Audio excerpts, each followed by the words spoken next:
സാമ്പത്തിക ഇടപാടുകളുടെ പേരിൽ തട്ടിക്കൊണ്ടുപോകലവും മർദ്ദനവും കൊലപാതകവും അരങ്ങേറുന്ന നാട്. പ്രത്യേകിച്ച് വിദേശ രാജ്യത്തെ തർക്കങ്ങളുടെ കണക്ക് തീർക്കാൻ കൊട്ടേഷൻ നൽകുന്ന ഏർപ്പാട്. നാട്ടിൽ അവധിക്ക് പ്രവാസികൾ വരുന്നത് വലിയ ആശങ്കയോടെയാണ്. സാമ്പത്തിക പ്രശ്നങ്ങളുടെയും റിയൽ എസ്റ്റേറ്റ് ഇടപാടിൻ്റെയും സ്വർണം പൊട്ടിക്കലിൻ്റെയും ഒക്കെ പക വീട്ടാൻ ക്രിമിനൽ സംഘങ്ങൾ രംഗത്തിറങ്ങുന്നു. ഈ നാട്ടിൽ നിയമം നടപ്പാക്കാൻ പോലീസും കോടതിയുമുണ്ട്. എന്നാൽ ഇവിടെ നിയമവ്യവസ്ഥകളെ വെല്ലുവിളിക്കുന്ന രീതിയിലേക്ക് ഗുണ്ടാ ക്രിമിനൽ സംഘങ്ങൾ നീങ്ങുന്നുണ്ടെങ്കിൽ അത് അപകട സൂചനയാണ്. പാലക്കാട് പ്രവാസി വ്യവസായിയെ തോക്കുചൂണ്ടി തട്ടിക്കൊണ്ടുപോയി മർദ്ദിച്ചത് കർണാടക കേന്ദ്രീകരിച്ച് പ്രവർത്തിക്കുന്ന മലയാളികളടങ്ങിയ ഗുണ്ടാ സംഘം. ആരാണ് അവർക്ക് കൊട്ടേഷൻ നൽകിയത്? പോലീസിന് യഥാർത്ഥ പ്രതികളെ പിടികൂടാൻ കഴിയുമോ? വിശദമായി പരിശോധിക്കുകയാണ് പോലീസ് പട്രോൾ. സ്വാഗതം.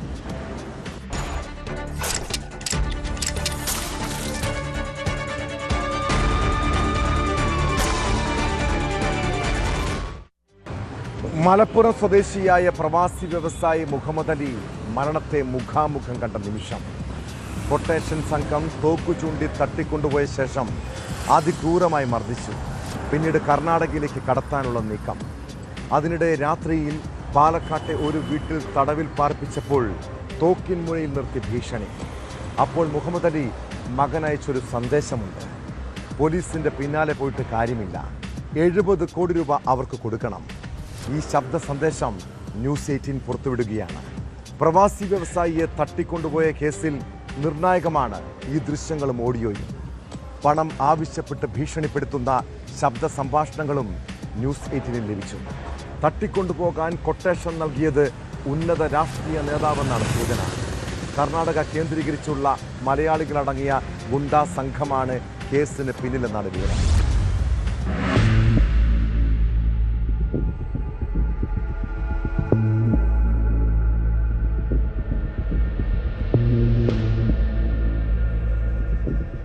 സൗദിയിലെ ജിദ്ദ നാഷണൽ ആശുപത്രി, റയാൻ മെഡിക്കൽ ഗ്രൂപ്പ് എന്നിവയുടെ മാനേജിംഗ് ഡയറക്ടറായ BP മുഹമ്മദ് അലിയെ ഒരാഴ്ച മുൻപാണ് കൊട്ടേഷൻ സംഘം തട്ടിക്കൊണ്ടുപോയത്. ജിദ്ദയിലേക്ക് പോകുന്നതിനായി കൊച്ചി നെടുമ്പാശ്ശേരി വിമാനത്താവളത്തിലേക്ക് യാത്ര ചെയ്യുമ്പോഴായിരുന്നു സംഭവം. മലപ്പുറം പാലക്കാട് ജില്ലാതിർത്തിയായ ആറങ്ങോട്ടുകര കോഴിക്കോട്ടിരി പാലത്തിന് സമീപത്ത് വെച്ചാണ് കാറിലെത്തിയ സംഘം മുഹമ്മദ് അലിയെ തട്ടിക്കൊണ്ടുപോയത്. വാഹനത്തെ പിന്തുടർന്നെത്തിയ ഇന്നോവ കാറിലുണ്ടായിരുന്ന അജ്ഞാത സംഘം വാഹനം തടഞ്ഞു നിർത്തി തോക്കു ചൂണ്ടി ഭീഷണിപ്പെടുത്തി BP മുഹമ്മദ് അലിയെ സ്വന്തം കാറിൽ നിന്ന് ബലമായി ഇറക്കി അവരുടെ വാഹനത്തിൽ കയറ്റി അതിവേഗം കടന്നുകളയുകയായിരുന്നു.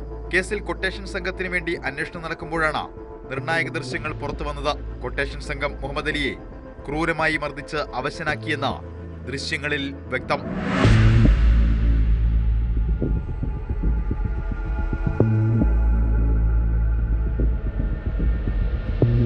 കൊട്ടേഷൻ സംഘത്തിന്റെ പിടിയിലായ ശേഷം വിദേശത്തുള്ള മകന്റെ നമ്പറിലേക്ക് 70 കോടി രൂപ നൽകണമെന്ന രീതിയിൽ മുഹമ്മദ് അലി അയച്ച ശബ്ദ സന്ദേശവും പുറത്തു വന്നു. തട്ടിക്കൊണ്ടുപോകലിന് പിന്നിൽ റിയൽ എസ്റ്റേറ്റ് ഇടപാട് എന്നാണ് വിവരം. മോനെ അലി, എടാ 70 കോടി റുപ്യ ഞാൻ വളരെ പൈസ പറ്റിയതുണ്ട്. ആ പൈസ ഈ ആൾക്കാർക്ക് കൊടുക്കേ. ഇതിൻ്റെ ഒരു തെറ്റ് പറ്റിയതാണ്. എടാ അലി, ആ പൈസ അവർക്ക് കൊടുക്ക്. പോലീസുകാരെ പിന്നാലെ പോയിട്ട് ഒരു കാര്യമല്ല. ഒരു ന്യൂസിലും കാര്യത്തിലും ഒന്നും വേണ്ട. ഓർക്ക് കൊടുക്കേണ്ട പൈസ കൊടുക്കണ. ഓർക്ക് ഞാൻ കൊടുക്കേണ്ട പൈസയാണ്. ഓലെ ഞാൻ കുറേ കഷ്ടപ്പെടുത്തിയിട്ടുണ്ട്. അതാണ് 70 കോടി കൊടുത്തിട്ട്. അല്ലാ, പോലീസിൻ്റെ പിന്നാലെ ന്യൂസിലും മറ്റോടത്തും ഒന്നും ഇനി പോയിട്ട് ഒരു കാര്യമല്ല. തട്ടിക്കൊണ്ടുപോയ മുഹമ്മദ് അലിയെ പാലക്കാട് കോതക്കുറിശ്ശിയിലുള്ള ഒരു വീട്ടിൽ കൊണ്ടുപോയി തടവിൽ പാർപ്പിക്കവെയാണ് രക്ഷപ്പെട്ടത്. സംഘം ഉറക്കത്തിലായ സമയം നോക്കി ഞായറാഴ്ച പുലർച്ചെയോടെ അദ്ദേഹം ഇറങ്ങി ഓടി സാഹസികമായി രക്ഷപ്പെടുകയായിരുന്നു. കൊട്ടേഷൻ നൽകിയത് ഉന്നത രാഷ്ട്രീയ നേതാവെന്നാണ് സൂചന. എന്നാൽ കൊട്ടേഷൻ നൽകിയവരെ കുറിച്ചും ക്രിമിനൽ സംഘത്തെക്കുറിച്ചും ഇതുവരെ യാതൊരു സൂചനയും പോലീസിന് ലഭിച്ചിട്ടില്ല. പ്രതികൾക്ക് ഒത്താശ ചെയ്തതിന്റെ പേരിൽ പനമണ്ണ സ്വദേശി അഭിജിത്തിനെ നേരത്തെ അറസ്റ്റ് ചെയ്തിരുന്നു. പിന്നാലെ മജിസ്ട്രേറ്റിന് മുന്നിൽ കീഴടങ്ങാനെത്തിയ 3 പേരെ പോലീസ് കോടതി വളപ്പിൽ നിന്ന് പിടികൂടി. കേസിൽ കർണാടക കേന്ദ്രീകരിച്ചുള്ള മലയാളികളടങ്ങിയ ഗുണ്ട സംഘത്തെ കണ്ടെത്താനുള്ള ശ്രമങ്ങളിലാണ് പോലീസ്.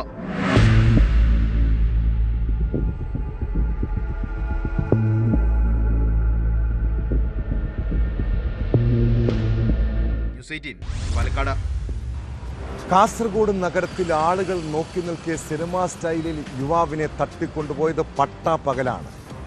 ആന്ധ്ര രജിസ്ട്രേഷനിലുള്ള കാറിലെത്തിയ 4 അംഗ സംഘമാണ് യുവാവിനെ തട്ടിക്കൊണ്ടുപോയത്. ഇത് നേരിൽ കണ്ട ഹോട്ടലിലെ സെക്യൂരിറ്റി ജീവനക്കാരൻ പോലീസിനെ വിവരമറിയിച്ചു. വാഹനം കർണാടകയിലേക്കാണ് പോയതെന്ന് മനസ്സിലാക്കിയ പോലീസ് സംസ്ഥാന അതിർത്തിയിൽ വലവിരിച്ചു. ഒടുവിൽ കർണാടകയിൽ നിന്നും യുവാവിനെ കണ്ടെത്തിയിരിക്കുന്നു. മേൽപ്പറമ്പ് സ്വദേശി ഹനീഫയെ തട്ടിക്കൊണ്ടുപോയതും സാമ്പത്തിക തർക്കത്തെ തുടർന്നാണ് വിവരം.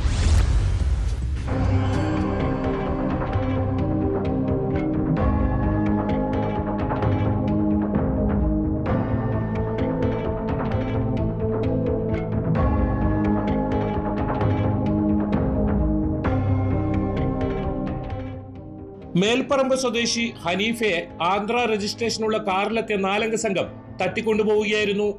നഗരത്തിലെ ഹോട്ടലിന് സമീപം പട്ടാപ്പകലാണ് സംഭവം. ഹോട്ടലിലെ സെക്യൂരിറ്റി ജീവനക്കാരനാണ് സംഭവം പോലീസിനെ അറിയിച്ചത്. പിന്നീട് CCTV ദൃശ്യങ്ങൾ കേന്ദ്രീകരിച്ച് നടത്തിയ അന്വേഷണത്തിനൊടുവിൽ കർണാടകയിലെ ഹാസനിൽ നിന്നാണ് പ്രതികൾ പിടിയിലായത്. കർണാടക പോലീസിന്റെ സഹായത്തോടെ കാസർഗോഡ് ടൗൺ പോലീസാണ് ആന്ധ്ര സ്വദേശികളായ 4 അംഗ സംഘത്തെ അതിസാഹസികമായി പിടികൂടിയത്.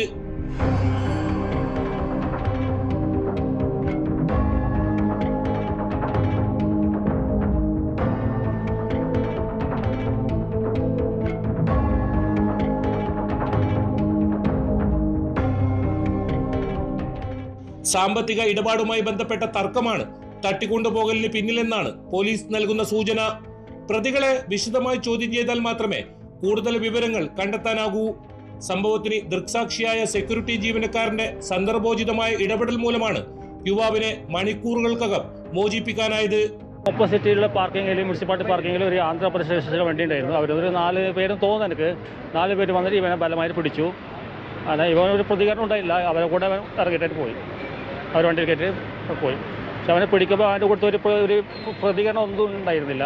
കാരണം അല്ലെങ്കിൽ ഒരാളെ ഒരു പിടിക്കപ്പോഴത്തേക്കും ഉണ്ടാവുമല്ലോ, ഒരു പ്രതികരണം ഒന്നും ഉണ്ടായില്ല. സൈലൻ്റ് ആയിട്ട് അവൻ ഇറങ്ങിപ്പോയി. അവൻ മാസ്ക് ധരിച്ചിരുന്നു, കണ്ണാട വെച്ചിരുന്നു. പിന്നെ മുഖം നമുക്ക് ഞാൻ ആദ്യമായിട്ട് കാണുന്നതാണ്. ഇല്ല, സംസാരമൊന്നും ഉണ്ടായിരുന്നില്ല. അവർ വന്നവർ സംസാരിച്ചില്ല. ഹോട്ടൽ പരിസരത്തെത്തിയ സംഘം യുവാവിനെ ബലം പ്രയോഗിച്ച് കാറിൽ കയറ്റിക്കൊണ്ടുപോയ സംഭവം നഗരത്തെ നടുക്കിയിരുന്നു.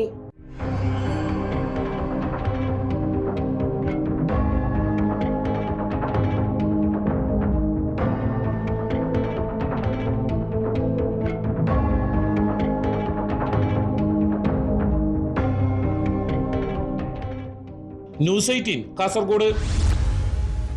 മനസ്സിൽ ഒടുങ്ങാത്ത പകയുമായി നടക്കുന്ന ചില മനുഷ്യരെ കണ്ടിട്ടുണ്ട്. അവർ ഏതു സമയവും പൊട്ടിത്തെറിക്കാം. അത്രയ്ക്കും അപകടകാരികളായ ആളുകളെ സൂക്ഷിക്കണം.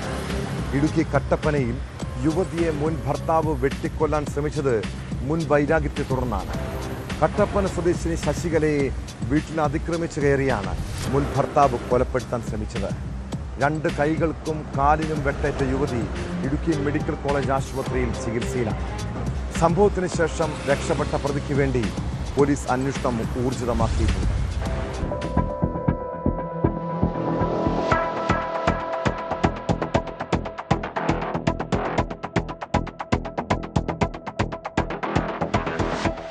കട്ടപ്പന നരിയമ്പാറ സ്വദേശിനി തോട്ടരികത്ത് ശശികല എന്ന 32-കാരിയാണ് മുൻ ഭർത്താവിന്റെ ആക്രമണത്തിനിരയായത്. കൈക്കും കാലിനും ഗുരുതര പരിക്കേറ്റവരെ ഇടുക്കി മെഡിക്കൽ കോളേജ് ആശുപത്രിയിലെ തീവ്രപരിചരണ വിഭാഗത്തിൽ പ്രവേശിപ്പിച്ചു.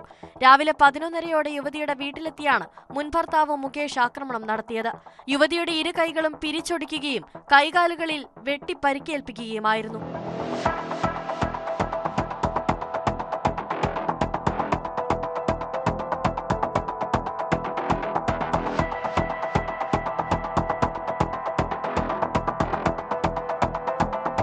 സംഭവ സമയത്ത് യുവതി വീട്ടിൽ ഒറ്റയ്ക്കായിരുന്നു.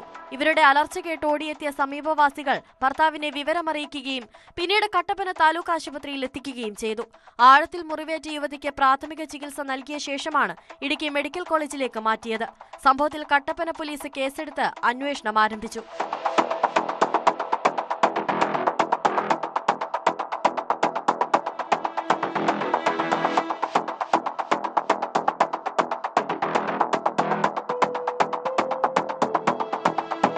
ന്യൂസ് 18 ഇടുക്കി. ഈ നാട്ടിൽ നിയമം നടപ്പാക്കേണ്ടതും സ്ത്രീകൾക്ക് സുരക്ഷ ഒരുക്കേണ്ടതും ആരാണ്? അത് പോലീസിൻ്റെ ഉത്തരവാദിത്തമാണ്. എന്നാൽ ഇവിടെ പോലീസ് ഉദ്യോഗസ്ഥർ പോലും ചിലപ്പോൾ വേട്ടക്കാരനാകുന്ന കാഴ്ച. കൊല്ലം ചവറയിൽ സഹപ്രവർത്തകയ്ക്ക് നേരെ ലൈംഗികാതിക്രമം നടത്തിയ ഒരു പോലീസ് ഉദ്യോഗസ്ഥനെ കുറിച്ച് കേട്ടു. നൈറ്റ് ഡ്യൂട്ടിക്കിടെയാണ് സിവിൽ പോലീസ് ഓഫീസർ വനിതാ പോലീസുകാരിയെ ലൈംഗികമായി ചൂഷണം ചെയ്തത്. സംഭവത്തിൽ കേസെടുത്തതിന് പിന്നാലെ പോലീസുകാരനെ സസ്പെൻഡ് ചെയ്തു. നീണ്ടകര കോസ്റ്റൽ സ്റ്റേഷനിലെ സിവിൽ പോലീസ് ഓഫീസർ നവാസിനെതിരെയാണ് നടപടി. ഇയാൾക്കെതിരായ ഗുരുതര ആരോപണത്തിൽ പോലീസ് അന്വേഷണവും പുരോഗമിക്കുകയാണ്.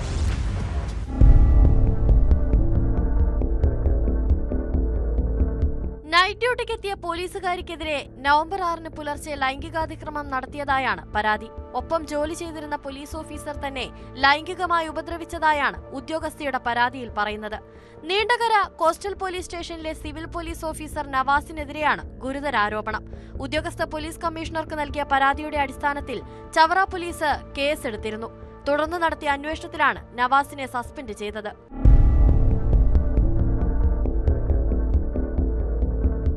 സേനയുടെ അന്തസ്സിന് കളങ്കമുണ്ടാക്കുന്ന പ്രവർത്തനമാണ് നവാസ് നടത്തിയതെന്നും ഇത് ഗുരുതരമായ അച്ചടക്ക ലംഘനവും സ്വഭാവദൂഷ്യവുമാണെന്നും സസ്പെൻഷൻ ഉത്തരവിൽ വ്യക്തമാക്കുന്നു. വിഷയത്തിൽ വിശദമായ അന്വേഷണം നടത്തി 2 മാസത്തിനകം റിപ്പോർട്ട് സമർപ്പിക്കണമെന്നും നിർദ്ദേശിച്ചിട്ടുണ്ട്. സംഭവത്തിൽ ചവറ പോലീസും അന്വേഷണം നടത്തുന്നുണ്ട്.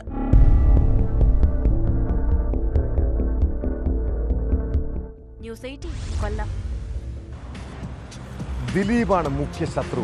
തനിക്ക് സിനിമയ്ക്കകത്തോ പുറത്തോ മറ്റു ശത്രുക്കളില്ല. നടിയെ ആക്രമിച്ച കേസിൽ അതിജീവിത കോടതിയിൽ നൽകിയ മൊഴിയാണിത്.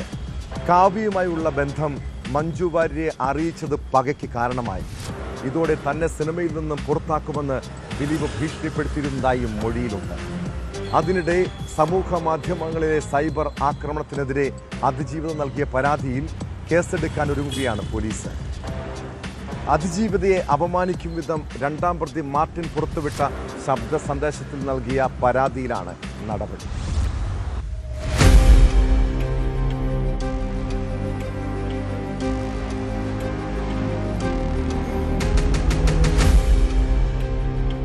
ദിലീപാണ് തന്റെ മുഖ്യ ശത്രു എന്ന് അതിജീവിത കോടതിയിൽ മൊഴി നൽകിയിരുന്നു. സിനിമയ്ക്കകത്തോ പുറത്തോ മറ്റു ശത്രുക്കളില്ല. കാവ്യയുമായുള്ള ബന്ധം മഞ്ജു വാര്യരെ അറിയിച്ചത് താനാണെന്ന് ദിലീപ് സംശയിച്ചു. മഞ്ജുവിനോട് ഇത് മാറ്റി പറഞ്ഞില്ലെങ്കിൽ സിനിമയിൽ നിന്ന് പുറത്താക്കുമെന്ന് ദിലീപ് ഭീഷണിപ്പെടുത്തിയിരുന്നതായും മൊഴിയിലുണ്ട്.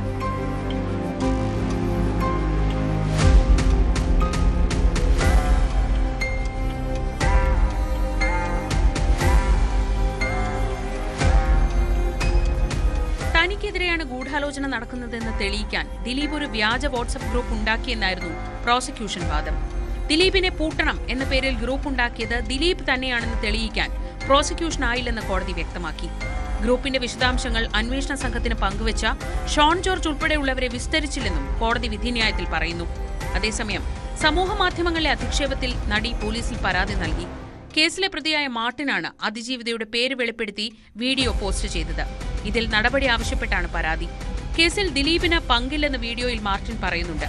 അതിജീവിതയുടെ പരാതിയിൽ പോലീസ് ഉടൻ കേസെടുക്കും. നടിയെ ആക്രമിച്ച കേസിൽ ദിലീപിന്റെ അറസ്റ്റ് സർക്കാരിന് വലിയ രാഷ്ട്രീയ നേട്ടമായിരുന്നു.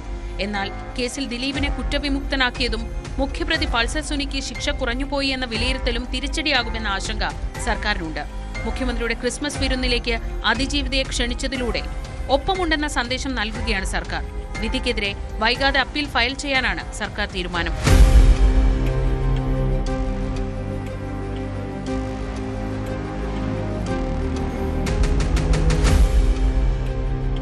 ന്യൂസ് 18 കൊച്ചി. കംബോഡിയ, ചൈന എന്നീ രാജ്യങ്ങൾ കേന്ദ്രീകരിച്ച് ഓൺലൈൻ സാമ്പത്തിക തട്ടിപ്പ്.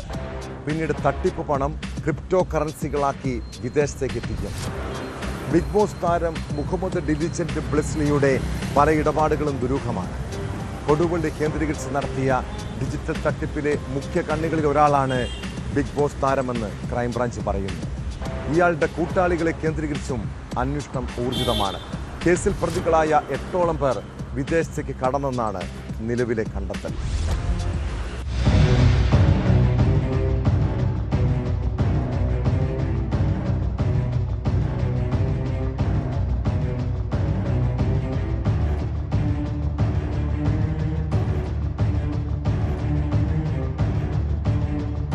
ടെലഗ്രാം വഴി ജോലി വാഗ്ദാനം ചെയ്ത് ലക്ഷങ്ങൾ തട്ടിയെടുത്തുന്ന പരാതിയുമായി ബന്ധപ്പെട്ട അന്വേഷണത്തിലാണ് ബ്ലസ്സി പിടിയിലായത്. തട്ടിപ്പിലൂടെ സമാഹരിച്ച പണം ക്രിപ്റ്റോ കറൻസിയാക്കി വിദേശത്തേക്ക് കടത്തിയതായും പോലീസ് കണ്ടെത്തി. കോടതിയിൽ ഹാജരാക്കിയ പ്രതിയെ റിമാൻഡ് ചെയ്തു. പ്രതിയുടെ ജാമ്യാപേക്ഷ കോടതി വ്യാഴാഴ്ച പരിഗണിക്കും.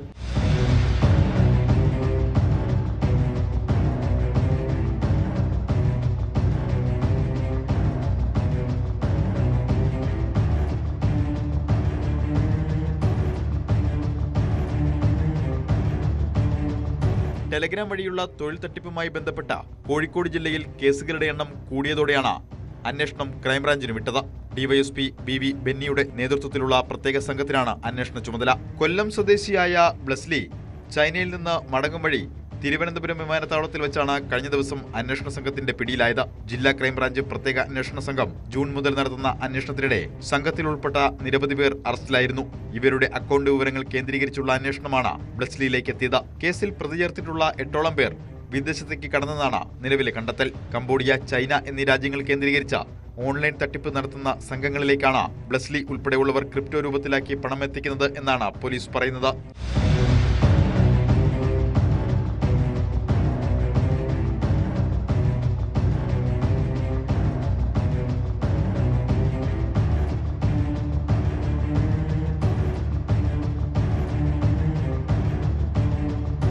ന്യൂസ് 18 കോഴിക്കോട്. സംസ്ഥാനത്തെ ജയിലുകളിൽ തടവുകാർക്കിപ്പോൾ VIP പരിഗണനയാണ്. ജയിലിൽ സുഖജീവിതം, കുറ്റവാളികൾക്ക് ആവശ്യത്തിന് പരോളും. ആരാണ് ഇതിനൊക്കെ സൗകര്യം ചെയ്തു കൊടുക്കുന്നതെന്ന് ഇന്റലിജൻസ് വിഭാഗം ഒരു അന്വേഷണം നടത്തി. ഞെട്ടിപ്പിക്കുന്ന വിവരങ്ങളാണ് അപ്പോൾ ലഭിച്ചത്. ജയിൽ DIGയാണ് തടവുകാർക്ക് ഈ ഒത്താശയെല്ലാം ചെയ്തു കൊടുക്കുന്നത്. വെറുതെയല്ല, ആവശ്യത്തിന് പണം കൈക്കൂലിയായി വാങ്ങിയാണ് ഈ നിയമവിരുദ്ധ ഇടപാടുകൾ. സംഭവം പുറത്തു വന്നതോടെ DIG വിനോദ് കുമാറിനെതിരെ വിജിലൻസ് കേസെടുത്തു.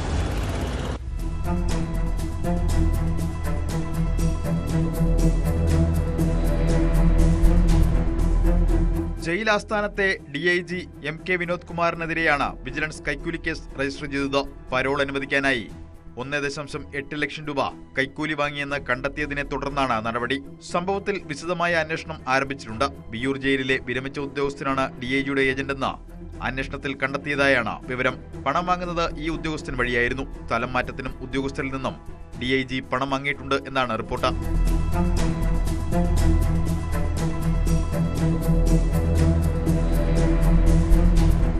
ജയിലിനുള്ളിൽ പ്രത്യേക സൗകര്യങ്ങൾ ഏർപ്പെടുത്തി നൽകുന്നതായും തടവ് പുള്ളികളുടെ പരോളിനായി കൈക്കൂലി വാങ്ങുന്നതായും വിനോദ് കുമാറിനെതിരെ പരാതി ഉയർന്നിരുന്നു. ഇത് സംബന്ധിച്ച് ഇന്റലിജൻസ് ആണ് വിജിലൻസിന് വിവരങ്ങൾ കൈമാറിയത്.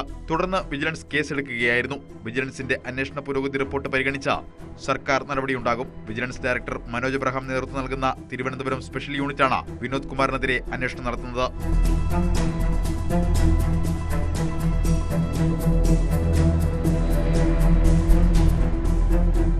ന്യൂസ് 18 തിരുവനന്തപുരം. പോലീസിന് പണം കൊടുത്ത് കേസുകൾ ഒഴിവാക്കാം. അതിന് ഏജന്റുമാരായി പ്രവർത്തിക്കുന്ന സംഘങ്ങളുണ്ട്. മലപ്പുറത്ത് വ്യാജ സർട്ടിഫിക്കറ്റ് കേസ് പ്രതികളെ കേസിൽ നിന്ന് ഒഴിവാക്കാമെന്ന് പറഞ്ഞ് ഇങ്ങനെയൊരു സംഘം അവരുടെ കുടുംബാംഗങ്ങളെ സമീപിച്ചിരുന്നു. പോലീസുമായി ഉന്നത ബന്ധമുണ്ടെന്നും കേസിൽ നിന്ന് രക്ഷിക്കാമെന്നും വാഗ്ദാനം ചെയ്ത് സംഘം 25 ലക്ഷം രൂപയാണ് കൈക്കൂലിയായി ആവശ്യപ്പെട്ടത്. എന്നാൽ പണം നൽകിയിട്ടും ജാമ്യം പോലും പ്രതികൾക്ക് കിട്ടിയില്ല. അതോടെ കുടുംബം പോലീസിൽ പരാതി നൽകി. കേസിൽ തട്ടിപ്പ് സംഘത്തിൽപ്പെട്ട പ്രതികൾ പോലീസിന്റെ പിടിയിലായി. ജയിലിലുള്ള മറ്റൊരു തട്ടിപ്പുകാരനാണ് ഇതിന്റെ സൂത്രധാരനെന്നാണ് വിവരം.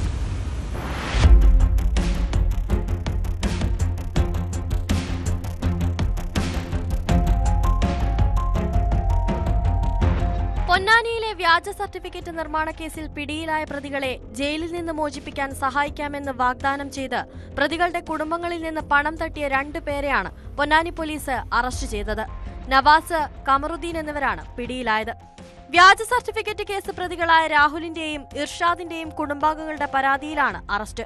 തങ്ങൾക്ക് പോലീസുമായി ഉന്നത ബന്ധമുണ്ടെന്നും അതുപയോഗിച്ച് ഇർഷാദിനെയും രാഹുലിനെയും കേസിൽ നിന്ന് രക്ഷിക്കാമെന്നും വിശ്വസിപ്പിച്ചായിരുന്നു തട്ടിപ്പ്. പണം ആവശ്യപ്പെട്ട് ഭീഷണിപ്പെടുത്തിയതായും പരാതിയുണ്ട്. 25 ലക്ഷം രൂപയാണ് ഇർഷാദിന്റെയും രാഹുലിന്റെയും കുടുംബങ്ങളിൽ നിന്ന് തട്ടിയെടുത്തത്. പോലീസുകാർക്ക് പണം നൽകിയില്ലെങ്കിൽ ജാമ്യം കിട്ടില്ലെന്നും ജീവിതകാലം മുഴുവൻ ഇർഷാദും രാഹുലും ജയിലിൽ കിടക്കേണ്ടി വരുമെന്നും കുടുംബങ്ങളെ ഭീഷണിപ്പെടുത്തിയിരുന്നു. ഇതിൽ ഭയന്ന വീട്ടുകാർ സ്വർണ്ണാഭരണങ്ങൾ പണയം വെച്ച് 25 ലക്ഷം രൂപ ഇവർക്ക് നൽകി. 20 ലക്ഷം രൂപ ബാങ്ക് അക്കൗണ്ട് വഴിയും 5 ലക്ഷം രൂപ പണമായുമാണ് നൽകിയത്.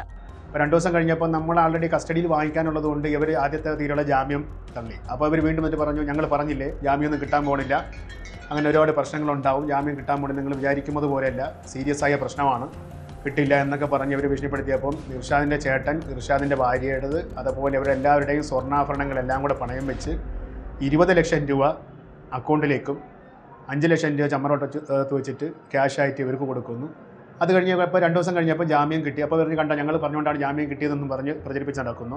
ഇർഷാദിനും രാഹുലിനും ജാമ്യം കിട്ടാതായതോടെ നവാസും കമറുദ്ദീനും കുടുംബാംഗങ്ങളെ വീണ്ടും ഭീഷണിപ്പെടുത്തി പണം തട്ടാൻ ശ്രമിച്ചു. ഇതോടെയാണ് കുടുംബങ്ങൾ പോലീസിന് പരാതി നൽകിയത്. പോലീസിന്റെ അന്വേഷണത്തിൽ കുടുംബങ്ങൾ തട്ടിപ്പിനിരയായതാണെന്ന് മനസ്സിലായി. തട്ടിപ്പ് ആസൂത്രണം ചെയ്തത് സോഡാ ബാബു എന്നറിയപ്പെടുന്ന ഷാജിദാണെന്ന് പോലീസ് പറയുന്നു.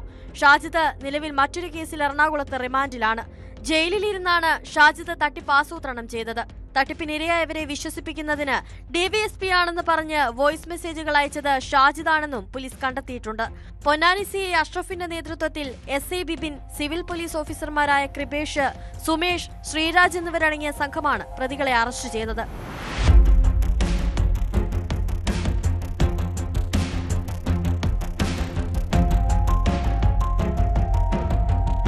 ന്യൂസ് 18 തിരൂർ. പിടികിട്ടാപ്പുള്ളി സുകുമാരക്കുറുപ്പിനെ അറിയാത്ത മലയാളികൾ കുറവായിരിക്കും. കാലമേറെ കഴിഞ്ഞിട്ടും സുകുമാരക്കുറുപ്പുമോടെ കൊലപാതകങ്ങൾ രാജ്യത്ത് പലയിടത്തും ആവർത്തിക്കുന്നു. മഹാരാഷ്ട്രയിലെ ലാത്തൂരിലാണ് ഒടുവിലത്തെ സംഭവം. താൻ മരിച്ചെന്ന് തെറ്റിദ്ധരിപ്പിച്ച് ഇൻഷുറൻസ് തുക തട്ടാൻ പദ്ധതിയിട്ട ലാത്തൂർ സ്വദേശി ഗണേഷ് ചവാൻ അറസ്റ്റിലായി. താൻ കൊല്ലപ്പെട്ടെന്ന് വരുത്തി തീർക്കാൻ ഗോവിന്ദ് യാദവ് എന്നയാളെയാണ് ഇയാൾ കാറിലിട്ട് കത്തിച്ച് ചുട്ടരിച്ചത്.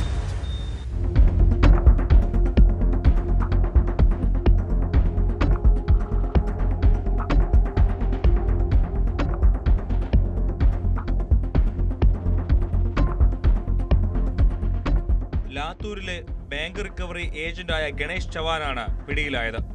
ഇയാൾ സ്വന്തം മരണം വ്യാജമായി സൃഷ്ടിച്ച് ഇൻഷുറൻസ് തുക തട്ടിയെടുക്കാൻ മറ്റൊരാളെ കൊല്ലുകയായിരുന്നു. ശനിയാഴ്ച ഔസിയിലെ തുളജാപൂർ T ജംഗ്ഷനിൽ വെച്ച് ലിഫ്റ്റ് ചോദിച്ച കാൽനട യാത്രക്കാരനായ ഗോവിന്ദ് യാദവിനെയാണ് ഗണേഷ് കാറിലിട്ട് തീ കൊളുത്തി കൊന്നത്.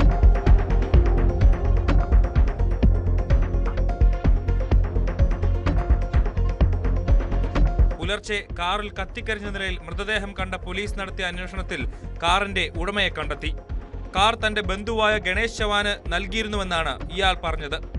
പോലീസ് ഗണേഷിനെ ബന്ധപ്പെടാൻ ശ്രമിച്ചപ്പോൾ ഇയാൾ വീട്ടിൽ തിരിച്ചെത്തിയിട്ടില്ലെന്നും ഫോൺ സ്വിച്ച് ഓഫ് ആണെന്നും വീട്ടുകാർ അറിയിച്ചു. ഈ വിവരങ്ങളെല്ലാം വെച്ച് മരിച്ചത് ഗണേഷ് ആണെന്നായിരുന്നു പോലീസിന്റെ പ്രാഥമിക നിഗമനം. ബന്ധുക്കൾക്ക് മൃതദേഹം കൈമാറുകയും ചെയ്തു.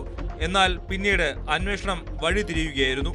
तो टर्म इंश्योरेंस के पैसे पाने के चक्कर में उसने अपने खुद के मरने का या खुद के जल जाने का जो एक साजिश रची थी और उस साजिश के चलते हुए उसने वहाँ पे एक राह चलते इंसान को जिसने गणेश चवान को लिफ्ट मांगी थी, उस इंसान को उसने अपनी गाड़ी में बिठाकर उसको गाड़ी के साथ वहाँ पर जला दिया ताकि पुलिस को और सबको यही लगे कि गणेश चवान की मौत हो चुकी है. ഗണേഷിന് മറ്റൊരു സ്ത്രീയുമായി ബന്ധമുള്ളതായി ഭാര്യ പോലീസിനോട് വെളിപ്പെടുത്തിയിരുന്നു. പിന്നാലെ ഈ സ്ത്രീയുമായി ഗണേഷ് മറ്റൊരു നമ്പറിൽ നിന്ന് ചാറ്റ് ചെയ്യുന്നുണ്ടെന്ന് പോലീസ് കണ്ടെത്തി. തുടർന്ന് നടത്തിയ അന്വേഷണത്തിൽ സിന്ധുദുർഗിൽ വെച്ച് ഗണേഷിനെ പോലീസ് പിടികൂടുകയായിരുന്നു. മദ്യം നൽകി അബോധാവസ്ഥയിലാക്കിയ ശേഷം കാറിന്റെ ഡ്രൈവിംഗ് സീറ്റിലേക്ക് ഗോവിന്ദിനെ മാറ്റിയിരുത്തി വാഹനത്തിന് തീ കൊളുത്തുകയായിരുന്നുവെന്ന് ഇയാൾ പോലീസിനോട് പറഞ്ഞു. പോലീസിനെ തെറ്റിദ്ധരിപ്പിക്കാനും താൻ മരിച്ചെന്ന് കുടുംബത്തെ ബോധ്യപ്പെടുത്തുന്നതിനും വേണ്ടി ഗണേഷ് തന്റെ ബ്രേസ്ലെറ്റ് ഗോവിന്ദന്റെ മൃതദേഹത്തിന് സമീപം ഉപേക്ഷിച്ചിരുന്നു. കടബാധ്യത തീർക്കാനും വീട് പണിയാൻ വേണ്ടി എടുത്ത വായ്പ തിരിച്ചടയ്ക്കാനുമാണ് ഗണേഷ് ചവാൻ ക്രൂരകൃത്യം നടത്തിയത്. ഇയാൾ 1 കോടി രൂപയ്ക്കുള്ള ഇൻഷുറൻസ് എടുത്തിരുന്നു. ഈ തുക തട്ടിയെടുക്കാനായിരുന്നു കൊലപാതകമെന്ന് പോലീസ് വ്യക്തമാക്കി. കൊലപാതകത്തിൽ ഗണേഷിന് മറ്റാരുടെയെങ്കിലും സഹായം ലഭിച്ചിട്ടുണ്ടോ എന്നും പോലീസ് പരിശോധിക്കുന്നുണ്ട്.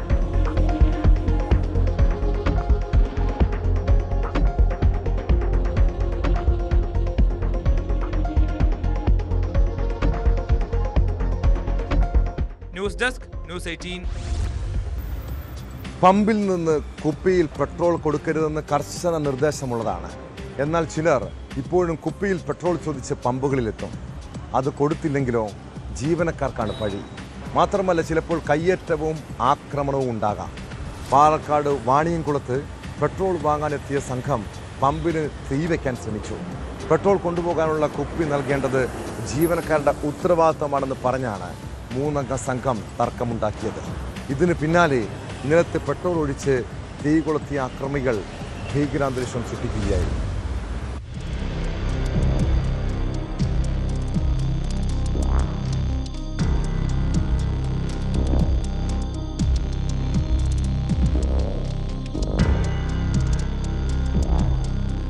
ഓട്ടോറിക്ഷയിലാണ് 3 അംഗ സംഘം പെട്രോൾ വാങ്ങാനെത്തിയത്.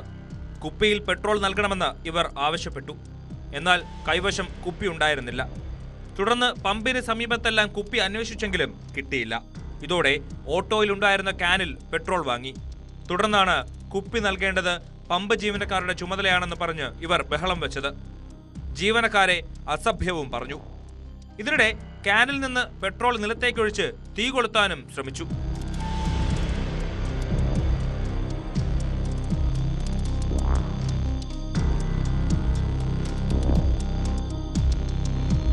വാണിയംകുളം ടൗണിലെ KM പെട്രോൾ പമ്പിലാണ് കഴിഞ്ഞ ദിവസം രാത്രി അതിക്രമം നടന്നത്. പെട്രോൾ തന്നില്ലെങ്കിൽ പമ്പിന് തീ വയ്ക്കുമെന്നും കൊല്ലുമെന്നും ഭീഷണിപ്പെടുത്തിയതായി ജീവനക്കാർ പറയുന്നു. സംഭവത്തിൽ പമ്പ് അധികൃതർ പോലീസിൽ പരാതി നൽകി. CCTV ദൃശ്യങ്ങൾ പരിശോധിച്ച പോലീസ് സംഘം പ്രതികൾക്കായി അന്വേഷണം ആരംഭിച്ചു.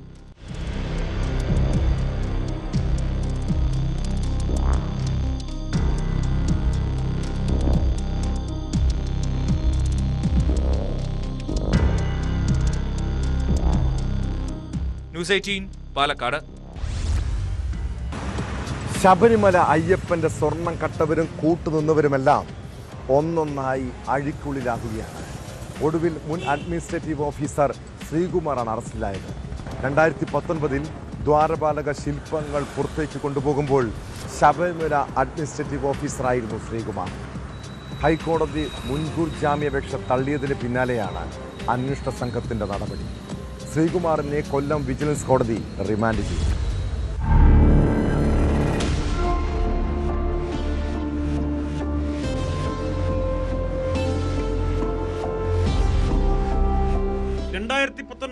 ദ്വാരപാലക ശില്പങ്ങളിലെ സ്വർണ്ണപ്പാളികൾ ഉണ്ണികൃഷ്ണൻ പോറ്റിയുടെ പക്കൽ കൊടുത്തുവിട്ടതുമായി ബന്ധപ്പെട്ട മഹസൂറിൽ ഒപ്പുവെച്ച ഉദ്യോഗസ്ഥരിൽ ഒരാളാണ് ശ്രീകുമാർ. ഹൈക്കോടതി മുൻകൂർ ജാമ്യാപേക്ഷ തള്ളിയതിന് പിന്നാലെയാണ് ഇയാളെ അറസ്റ്റ് ചെയ്തത്.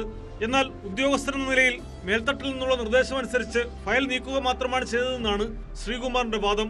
കൊല്ലം വിജിലൻസ് കോടതിയിൽ ഹാജരാക്കിയ ശ്രീകുമാറിനെ 14 ദിവസത്തേക്ക് റിമാൻഡ് ചെയ്തു. ശ്രീകുമാറിനെ കസ്റ്റഡിയിൽ വാങ്ങി കൂടുതൽ ചോദ്യം ചെയ്യാനാണ് SITയുടെ നീക്കം.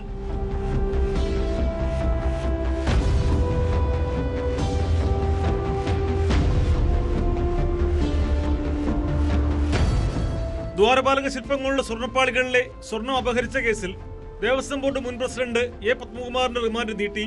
കട്ടളപ്പാളിയിലെ സ്വർണം അപഹരിച്ച കേസിൽ വ്യാഴാഴ്ചയാണ് റിമാൻഡ് കാലാവധി അവസാനിക്കുന്നത്. പത്മകുമാർ സമർപ്പിച്ച ജാമ്യഹർജി 22-ന് പരിഗണിക്കും. ശബരിമല സ്വർണ്ണക്കൊള്ളയിൽ കേസ് രേഖകൾ ആവശ്യപ്പെട്ടുള്ള EDയുടെ അപേക്ഷയിൽ കൊല്ലം വിജിലൻസ് കോടതിയുടെ ഉത്തരവ് വെള്ളിയാഴ്ച ഉണ്ടാകും. ഹർജിയിൽ EDയുടെയും SITയുടെയും വാദം പൂർത്തിയായി. FIRഉം റിമാൻഡ് റിപ്പോർട്ടും അടക്കമുള്ള രേഖകൾ ആവശ്യപ്പെട്ടാണ് ED കോടതിയെ സമീപിച്ചത്. എന്നാൽ രേഖകൾ കൈമാറുന്നതിൽ SIT രേഖാമൂലം എതിർപ്പറിയിച്ചിട്ടുണ്ട്.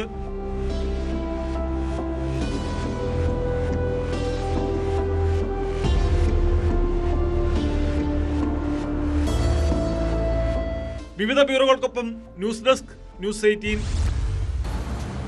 മലപ്പുറം താനൂരിൽ കാർ തടഞ്ഞു നിർത്തി യാത്രക്കാരനെ കൊള്ളയടിച്ച് 2 കോടി രൂപ തട്ടിയെടുത്ത കേസിലേക്കാണിത്. കഴിഞ്ഞ ഓഗസ്റ്റിലാണ് തെന്നല സ്വദേശിയിൽ നിന്നും പണം കവർന്നത്. സംഭവത്തിന് ശേഷം ഒളിവിലായിരുന്ന മുഖ്യ സൂത്രധാരൻ അറസ്റ്റിലായിരിക്കുന്നു. കൂരിയാട് സ്വദേശി സാദിഖ് അലിയെ തന്ത്രപരമായാണ് പോലീസ് പൊക്കിയത്. കേസിൽ ഇനി ഒരാൾ കൂടി പിടിയിലാകാൻ.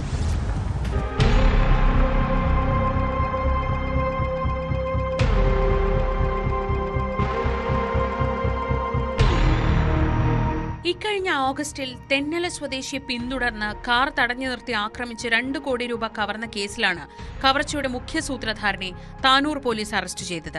കൂരിയാട് സ്വദേശി എറിയാടൻ സാദിഖ് അലി എന്ന 35-കാരനാണ് പിടിയിലായത്. സംഭവത്തിന് ശേഷം മുംബൈയിലേക്കും അവിടെ നിന്ന് വിദേശത്തേക്കും സാദിഖ് അലി കടന്നിരുന്നു. മുൻകൂർ ജാമ്യാപേക്ഷ തള്ളിയതോടെയാണ് ഇയാൾ വിദേശത്തേക്ക് മുങ്ങിയത്. ആക്രമിക്കപ്പെട്ട തെന്നല സ്വദേശിയുടെ ജോലിക്കാരനായിരുന്നു സാദിഖ് അലി. അങ്ങനെയാണ് കവർച്ച ആസൂത്രണം ചെയ്തത്. കസ്റ്റഡിയിൽ വാങ്ങിയ സാദിഖ് അലിയെ വിവിധ സ്ഥലങ്ങളിൽ എത്തിച്ച് തെളിവെടുപ്പ് നടത്തി.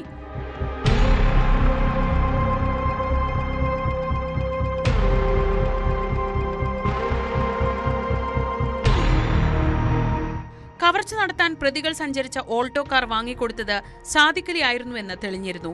കേസിൽ ആദ്യം അറസ്റ്റിലായ മറ്റു പ്രതികളിൽ നിന്ന് സാദിഖാണ് കവർച്ചയ്ക്ക് പിന്നിലെന്ന വിവരം ലഭിച്ചിരുന്നെങ്കിലും ഒളിവിൽ പോയ ഇയാളെ കണ്ടെത്താൻ കഴിഞ്ഞിരുന്നില്ല. തിരൂരങ്ങാടി സ്വദേശി അബ്ദുൽ കരീം തടത്തിൽ, തിരൂർ BP അങ്ങാടി സ്വദേശി ഷാജഹാൻ എന്നിവരുമായി ഗൂഢാലോചന നടത്തി കൊട്ടേഷൻ സംഘാംഗങ്ങളായ ഡാനി അയൂബ്, രജീഷ്, ഫവാസ് എന്നിവരെ കൂട്ടി ഓഗസ്റ്റിൽ തെന്നല സ്വദേശിയുടെ കാർ ആക്രമിച്ച് 2 കോടി രൂപ കവർന്നത്. സംഭവത്തിന് പിന്നാലെ ഗോവയിലേക്ക് കടന്ന സംഘത്തെ പിന്തുടർന്ന പോലീസ് സംഘം ആദ്യം കരീമിനെയും രജീഷിനെയും ഗോവയിൽ നിന്ന് മടങ്ങി വരും വഴി കോഴിക്കോട് വെച്ച് അറസ്റ്റ് ചെയ്തു. ഫവാസും ഡാനി അയൂബും പിന്നാലെ അറസ്റ്റിലായി. ഇനി കേസിൽ ഷാജഹാനെ കൂടി കിട്ടാനുണ്ട്. ഇയാൾ വിദേശത്താണ്.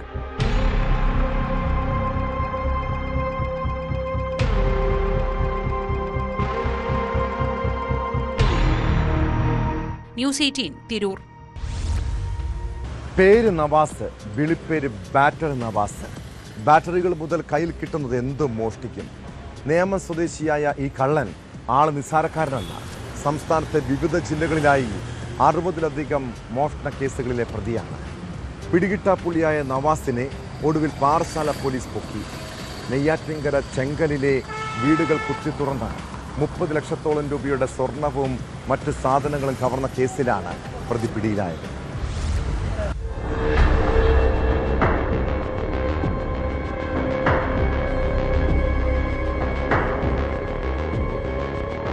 ചെങ്കലിലെ 2 വീടുകൾ കുത്തിത്തുറന്ന് മോഷണം നടത്തിയ സംഘത്തിലെ മുഖ്യ ആസൂത്രകനാണ് പിടിയിലായ ബാറ്ററി നവാസ് എന്ന നവാസ്. ചെങ്കൽ വട്ടവിളക്കടുത്ത് ഈഴക്കോണം അഞ്ചനയിൽ വിപിൻകുമാറിന്റെയും 5 കിലോമീറ്റർ അകലെ തോട്ടിൻകര പെരിഞ്ചേരി അനിൽകുമാറിന്റെയും വീടുകളിൽ നിന്നായി 30 ലക്ഷം രൂപയിലധികം വില വരുന്ന സ്വർണ്ണാഭരണങ്ങളാണ് പ്രതിയും കൂട്ടാളിയും ചേർന്ന് കവർന്നത്. ഇരുചക്രവാഹനത്തിലെത്തിയ പ്രതികൾ മുൻവശത്തെ കതകിന്റെ പൂട്ട് കുത്തിപ്പൊളിച്ച് കയറിയാണ് മോഷണം നടത്തിയത്. ഇവൻ വളരെ വിദഗ്ധമായിട്ടാണ് ഈ കുറ്റകൃത്യങ്ങൾ ഏർപ്പെടുന്നത്. ഇവൻ ഗ്ലൗസ് ഉപയോഗിച്ചാണ് എല്ലാ വീടുകളും കുത്തിപ്പൊളിക്കുന്നത്. കൂടാതെ ഇവന്റെ കൂട്ടുകാർ അവന്റെ ജയിലിൽ വെച്ചുള്ള കുറെ പരിചയങ്ങളാണ് ഇവന്റെ സുഹൃത്തുക്കളായിട്ട് അവൻ കൂടെ കൂട്ടുന്നത്. അവരിൽ കൂടെയാണ് ഇവൻ ഈ പരിപാടികൾ നടത്തുന്നത്. പൂട്ടിക്കിടക്കുന്ന വീടുകൾ കേന്ദ്രീകരിച്ചാണ് ഇവരുടെ മോഷണം. ഗേറ്റ് പുറത്തുനിന്ന് പൂട്ടിയിട്ടുണ്ടോ എന്ന് ആദ്യം പരിശോധിക്കും. ആളില്ലെന്നുറപ്പായാൽ പൂട്ടുകൾ തകർത്ത് അകത്ത് കയറി തെളിവുകൾ അവശേഷിപ്പിക്കാതെ മോഷണം നടത്തി കടന്നു കളയുകയാണ് പതിവ്. കേസിലെ മറ്റൊരു പ്രതിയായ പള്ളിച്ചൽ ഭഗവതിനട സ്വദേശി അനിൽകുമാറിനെ കഴിഞ്ഞ ദിവസം അറസ്റ്റ് ചെയ്തിരുന്നു. അനിൽകുമാറിനെതിരെ പോക്സോ ഉൾപ്പെടെ വേറെ 6 കേസുകളുണ്ട്. ജയിലിൽ വെച്ച് നവാസുമായുള്ള പരിചയമാണ് ഒരുമിച്ചുള്ള മോഷണത്തിലേക്ക് വഴിതെളിച്ചത്. സൈബർ സെല്ലിന്റെ സഹായത്തോടെ നടത്തിയ അന്വേഷണത്തിലാണ് നവാസിനെ പോലീസ് പിടികൂടിയത്. പ്രതിയിൽ നിന്നും സ്വർണം ഉൾപ്പെടെയുള്ള മോഷണ വസ്തുക്കളും മോഷണം നടത്താൻ ഉപയോഗിച്ച ബൈക്കും കസ്റ്റഡിയിലെടുത്തിട്ടുണ്ട്. നെയ്യാറ്റിൻകര കോടതിയിൽ ഹാജരാക്കിയ പ്രതിയെ റിമാൻഡ് ചെയ്തു.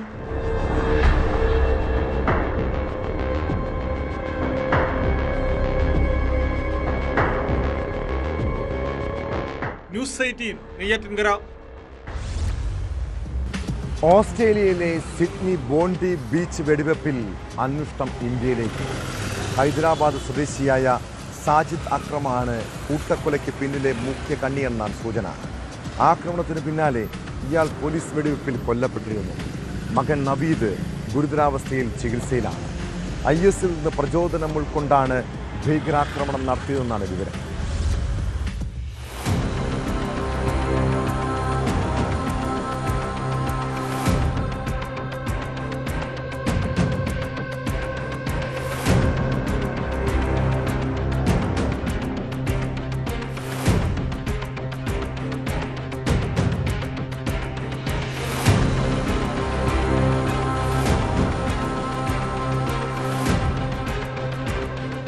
മൂന്ന് പതിറ്റാണ്ട് മുമ്പ് ഓസ്ട്രേലിയയിലേക്ക് കുടിയേറിയ സാജിദ് അക്രമാണ് ബോണ്ടി കൂട്ടക്കൊല നടത്തിയതിന് പിന്നിലെ മുഖ്യ കണ്ണി. 50കാരനായ ഇയാൾ ഹൈദരാബാദ് സ്വദേശിയാണ്. 1998 തൊഴിൽ തേടി ഓസ്ട്രേലിയയിൽ എത്തിയ സാജിദ കേവലം 6 തവണ മാത്രമാണ് ഇന്ത്യയിലേക്ക് തിരിച്ചെത്തിയത്.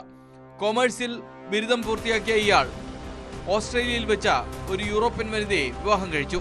മകനും മകളും ഓസ്ട്രേലിയൻ പൗരന്മാരാണ്. സിഡ്നി പോലീസ് തുടർ അന്വേഷണത്തിന് ഇന്ത്യൻ പോലീസുമായി ബന്ധപ്പെട്ടിരുന്നു. എന്നാൽ സാജിദിനെ കുറിച്ച് ഹൈദരാബാദിലെ കുടുംബത്തിന് അധികം അറിവൊന്നുമില്ല. സ്വത്തുമായി ബന്ധപ്പെട്ട തർക്കങ്ങൾ കാരണം ഇയാൾ പിതാവ് മരിച്ചിട്ട് പോലും ഇന്ത്യയിൽ എത്തിയിരുന്നില്ല. സാജിദ് അക്രത്തിന്റെ കയ്യിൽ ലൈസൻസുള്ള 5 തോക്കുകൾ ഉണ്ടായിരുന്നതായി പോലീസ് കണ്ടെത്തി. ഇയാളും മകൻ നവീദ് അക്രമും ഇസ്ലാമിക് സ്റ്റേറ്റ് ആശയങ്ങളിൽ ഉത്തേജിതരായാണ് ആക്രമണം നടത്തിയതെന്നാണ് ഓസ്ട്രേലിയൻ പ്രധാനമന്ത്രി ആന്റണി അൽബനീസ് വ്യക്തമാക്കുന്നത്. അക്രമികളുടെ വാഹനത്തിൽ നിന്ന് കണ്ടെത്തിയ ഇസ്ലാമിക് സ്റ്റേറ്റ് പതാകകളും ഇംപ്രവൈസ്ഡ് എക്സ്പ്ലോസീവ് ഡിവൈസുകളും ഇതാണ് സൂചിപ്പിക്കുന്നതെന്നാണ് പോലീസിന്റെ കണ്ടെത്തൽ. നവംബർ 1 ഇവർ ഫിലിപ്പീൻസിൽ എത്തിയിരുന്നു. സാജിദ് തന്റെ ഇന്ത്യൻ പാസ്പോർട്ടാണ് ഈ യാത്രയ്ക്കായി ഉപയോഗിച്ചത്. നവംബർ 28 സാജിദും നവീദും തിരിച്ചെത്തി. ആക്രമണത്തിനുള്ള ആയുധ പരിശീലനം നേടാനാണ് ഇവർ ഫിലിപ്പീൻസിൽ എത്തിയത് എന്നാണ് സൂചന. സാജിദ് അക്രം ബൗണ്ടി ബീച്ച് ആക്രമണത്തിന് പിന്നാലെ പോലീസ് വെടിവയ്പിൽ കൊല്ലപ്പെട്ടിരുന്നു. മകൻ നവീദ ഗുരുതരാവസ്ഥയിൽ ചികിത്സയിലാണ്. ഇയാളെ ചോദ്യം ചെയ്യുന്നതിലൂടെ കേസിൽ കൂടുതൽ തുമ്പ് ലഭിച്ചേക്കുമെന്നാണ് പ്രതീക്ഷ.